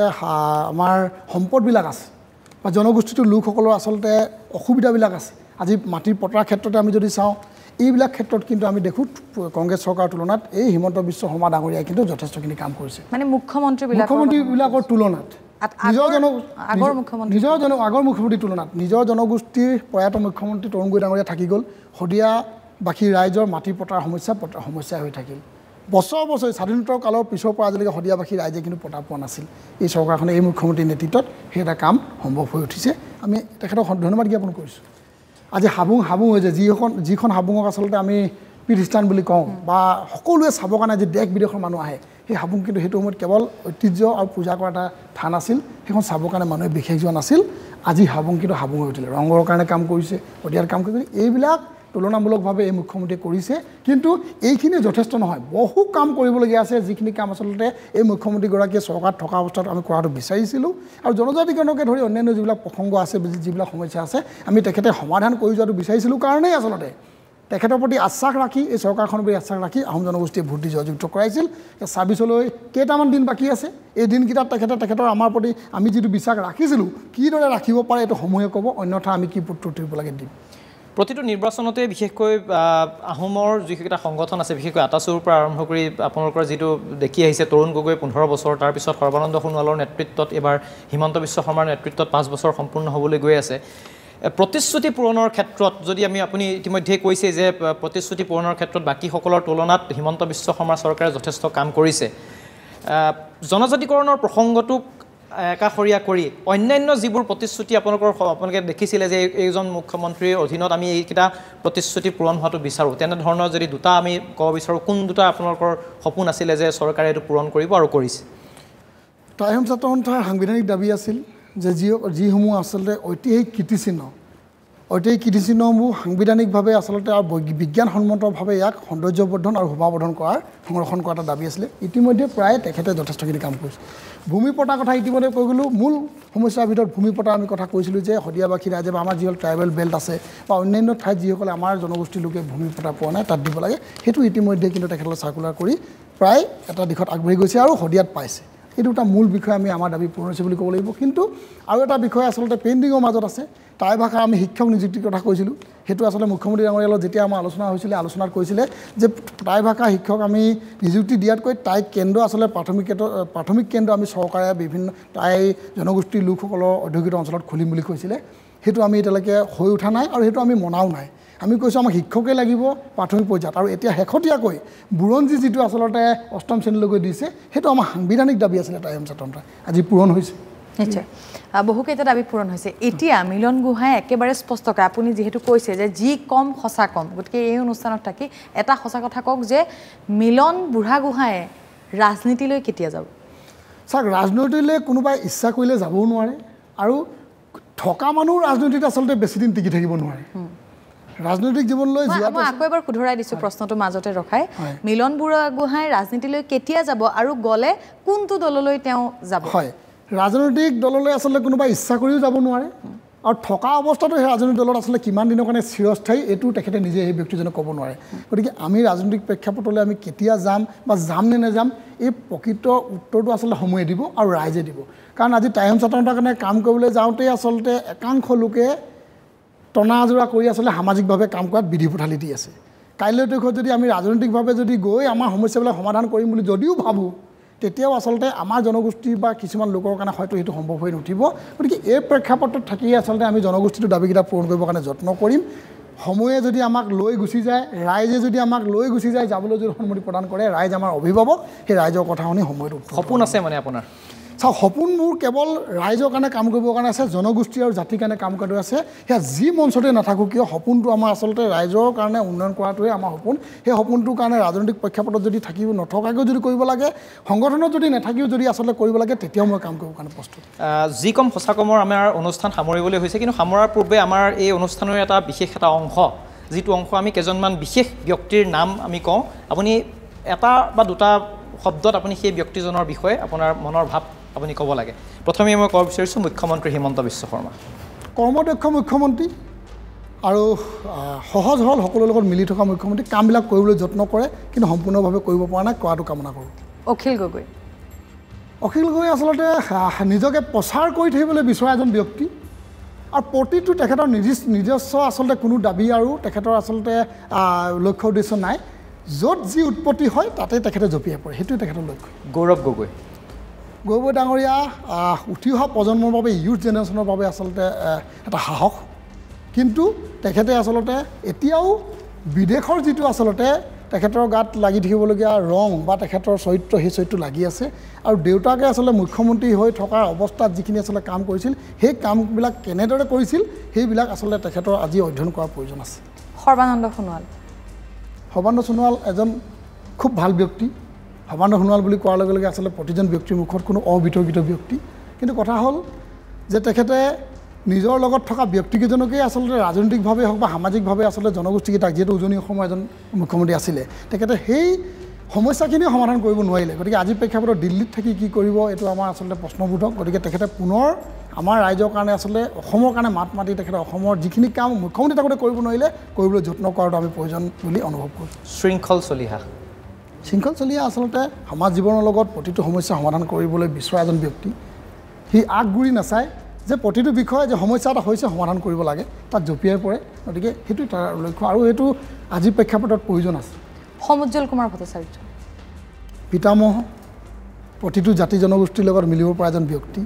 আছুক যিদৰে নেতৃত্ব প্ৰদান কৰিছে প্ৰতিটো জাতি জনগোষ্ঠীৰ লগত মিলিব পৰা এজন ব্যক্তি প্ৰতিটো দাবীৰ ক্ষেত্ৰত তেখেতৰ আচলতে সমমৰ্মিতা আছে আৰু তেনেকুৱা এজন ব্যক্তি আজি যিমানেই মানুহে বদনাম নকৰক কিয় ফেচবুকত টুইটাৰত নিলিখক কিয় কিন্তু আজিৰ প্ৰেক্ষাপটত তেখেতে আচলতে সমাজৰ কাৰণে যিখিনি কৰি আছে সেইখিনি অনাগত দিনতো কৰি যোৱাটো আমি কামনা কৰিম পবিত্ৰ মাৰ্ঘেৰিটা খুব ভাল ব্যক্তি যে পবিত্ৰ মাৰ্ঘেৰিটা আচলতে এজন সাংস্কৃতিক কৰ্মী হোৱাৰ লগতে তেখেতে আজিৰ প্ৰেক্ষাপটত এজন ৰাজনীতিবিদ হিচাপে পৰিচিত কিন্তু তেখেতক ৰাজনীতিবিদতকৈ আমি সাংস্কৃতিক প্ৰেমী হিচাপে বা সাংস্কৃতিক কৰ্মী হিচাপে আমি বেছি বিচাৰোঁ সেই চৰিত্ৰটোতহে আচলতে তেখেতক আজিৰ প্ৰেক্ষাপটতকৈ বেছি ভাল পায় মানুহে বসন্ত গগৈ মোৰ বন্ধু মোৰ উপসভাপতি তেখেতে জাতিৰ কাৰণে কাম কৰিবৰ কাৰণে বিচাৰে আৰু কৰি থকাটো বিচাৰি আৰু সহযোগিতা যি কৰিব লাগে মই কৰি থাকিম যেহেতু আপুনি এই ব্যক্তিসকলৰ বিষয়ে ইতিমধ্যে অৱগত কৰিছে আৰু আমিও আশা কৰিম যে আপুনি যিখন মঞ্চত আছে যিটো অনুষ্ঠানক আপুনি নেতৃত্ব দি আছে সেই নেতৃত্বত আপোনাৰ যিটো সপোন নেতৃত্ব যিটো বিশেষকৈ আহোমক লৈ যিটো সপোন দেখিছে সেই সপোন সফল হওক আৰু যি ধৰণৰ আপোনালোকে দাবী বা যি ধৰণে আপুনি যিখন মঞ্চৰ জৰিয়তে আপোনাৰ সেই দাবীসমূহ চৰকাৰক আপুনি প্ৰেছাৰাইজ বা চৰকাৰক যিহেতু এটা হেঁচাপ দি আপুনি সেই দাবীসমূহ পূৰণ কৰাৰ কাৰণে যিটো এটা সপোন দেখি আছে সেই সপোন আপুনি সফল হওক তাৰে আমি কামনা কৰিছোঁ এনেধৰণৰ এটা অনুষ্ঠান আমাৰ যি কম সঁচা কম সেই যি কম সঁচা কমত বিভিন্ন ধৰণৰ অভিযোগ আপোনাৰ ওপৰলৈ আহিছিল সেই অভিযোগ আপুনি খণ্ডন কৰিছে আৰু সেই খণ্ডন কৰাই নহয় আপুনি তাৰ এটা যোগ্য প্ৰত্যুত্তৰ দিছে বুলিও আশা কৰিছোঁ আৰু এনেধৰণে যি এই অনুষ্ঠানত তেওঁ যি কম সঁচা কমত যি ধৰণৰ অনুষ্ঠানত তেওঁ অংশগ্ৰহণ কৰিলে আৰু অংশগ্ৰহণ কৰি তেওঁৰ ওপৰত থকা অভিযোগসমূহ আৰু তেওঁৰ যি সংগঠন চলাই যোৱাৰ যিটো এটা সপোন বা সেই সপোনত কোনে হেঙাৰ দিছে বা কোনে তেওঁক বাধা দিছে সেই সকলোবোৰ তেওঁ স্পষ্টকৈ ক'লে বুলি দৰ্শকসকলেও হয়তো অনুভৱ কৰিব আৰু ইমান সময় আপুনি দিয়াৰ বাবে আপোনাক ধন্যবাদ জ্ঞাপন কৰিছোঁ বহুত বহুত ধন্যবাদ আৰু অনুষ্ঠানটোৰ মাজত যদি প্ৰশ্ন উত্তৰবিলাক যদি উত্তৰ দিওঁতে আপোনালোককো যদি কিবা কৈ পাইছোঁ তাৰ কাৰণে বেয়া পাব নালাগে ৰাইজকো আমি আচলতে নিজৰ এজন বুলি ভাবি যদি ভুল হোৱাটো ক্ষমা কৰিবৰ কাৰণে আহ্বান জনাইছোঁ নিশ্চয় আৰু ইয়াৰ লগে লগে আজিৰ যি কম সঁচা কমৰ পৰা লক্ষ্যজিৎ গোহাঁইৰ সৈতে মই জবাই বিদায় লৈছোঁ পুনৰ এটি নতুন খণ্ডত পুনৰ এগৰাকী নতুন অতিথিৰ সৈতে লগ পাম ধন্যবাদ জনাইছোঁ